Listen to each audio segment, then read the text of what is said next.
என் கிராமத்து நினைவலைகள். விடியற்காலை பொழுது ஊரே மெல்ல விழித்தெழ, அப்பா பால் கறக்க, நான் வீட்டில் வளரும் உயிர்களுக்கு உணவிடுதல் மற்றும் அந்த சின்னஞ்சிறு உயிர்களுடன் பேசும் அந்த நிமிடங்கள் நாளின் மிகச்சிறந்த தொடக்கம். மாலையில் காய்கறி தோட்டத்தில் காய்களை பறித்தல் தனி இன்பம்தான். குளத்தில் நீந்தும் வாத்துகளும் சுற்றித் திரியும் பூனை குட்டிகளும் எங்களுடனே வளர்ந்த உறவுகள். மழை பெய்யும், அப்பாவோடு சேர்ந்து மீன் பிடிப்பது ஒரு பெரிய சாகசம்தான். மழையில் நனைந்து கொண்டே பிடிக்கும் அந்த மீன்கள் எங்கள் உழைப்பின் பரிசு. வயல்வெளிகளில் நண்பர்களுடன் ஓடி பிடித்து விளையாடுவதும் மாடுகளை மேய்ப்பதும் மனதிற்கு பிடித்த நிகழ்வுகள். ஆப்பிள் தோட்டம் எங்களின் விளையாட்டு மைதானம்.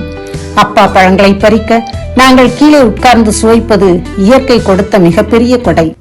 இரவு நேரம், நிலா வெளிச்சம், நெருப்பு மூட்டி எல்லோரும் ஒன்றாக அமர்ந்து கதை பேசுவதும் சுடச்சட உணவை உண்பதும் குடும்பத்தின் பிணைப்பை அதிகமாக்கும்.